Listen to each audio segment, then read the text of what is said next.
Cumprimento a amada igreja com a paz do Senhor Jesus. Amém. Dou graças a Deus por esta rica oportunidade.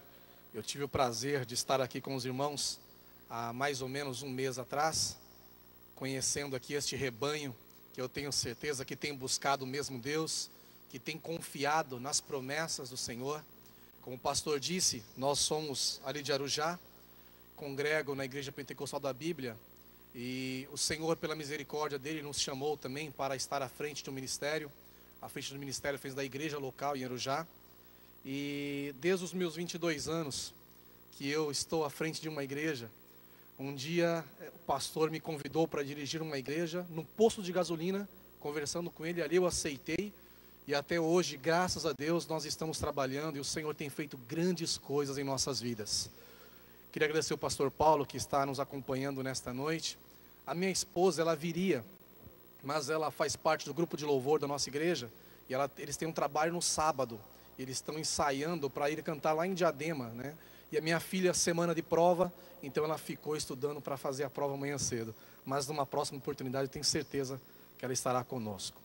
Amados, eu quero louvar a Deus, porque eu sei que nós, nesses dias, temos visto o Senhor operar grandes maravilhas.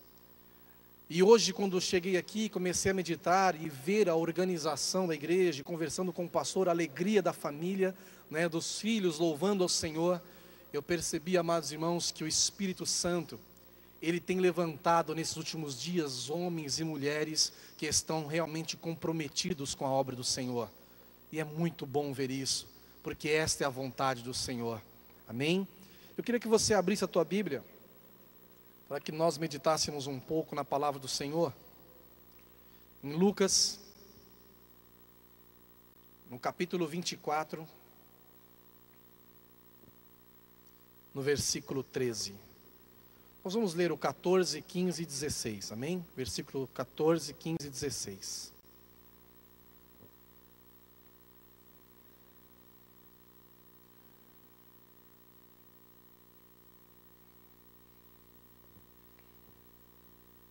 Amém?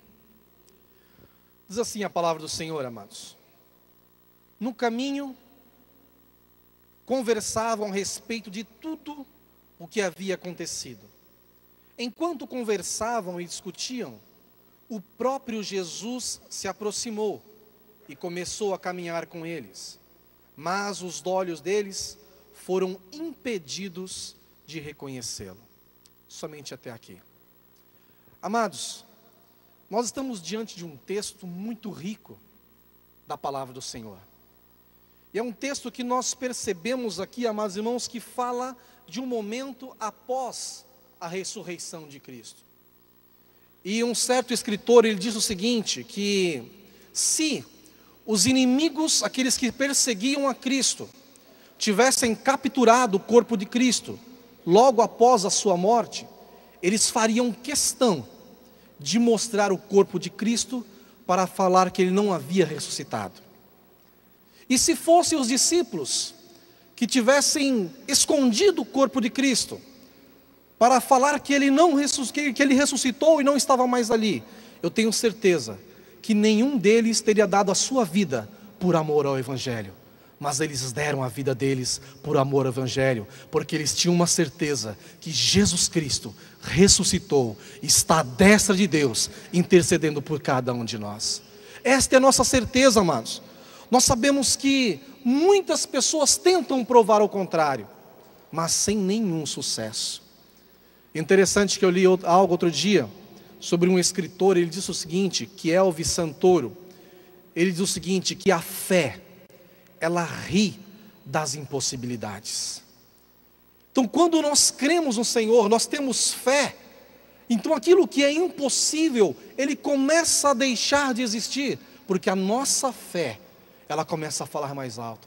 E a Bíblia dá uma definição de fé muito clara. Quando nós temos fé, nós cremos no impossível. E é isso que eu creio que os irmãos têm buscado nesta campanha.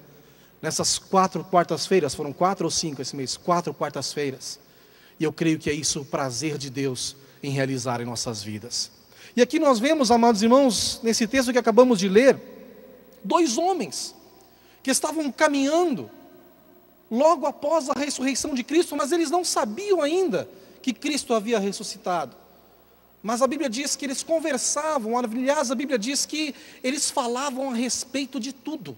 Eles estavam conversando a respeito de tudo o que havia acontecido. E para nós tentarmos imaginar um pouco o que eles conversavam, eu creio que eles falavam o seguinte: olha, você lembra quando Jesus curou aquele paralítico? Você lembra quando Jesus Cristo curou a filha de Jairo? Você lembra como nós nos alegrávamos quando estávamos na presença dele? Ou seja, eles estavam, amados irmãos, comentando sobre tudo o que eles tinham vivido na presença de Cristo. Eu creio que eles falavam o seguinte: você lembra quando ele subiu para nos dar o sermão da montanha, quando ele nos ensinava? Ou seja, eles estavam se alegrando ali por aquilo que eles viveram. Eles estavam comentando sobre tudo o que havia acontecido. Mas ao mesmo tempo, nós vemos aqui, amados, dois homens desapontados. Dois homens que por um momento eles mostram a frustração dele. Eles demonstram que aquele momento estava sendo um momento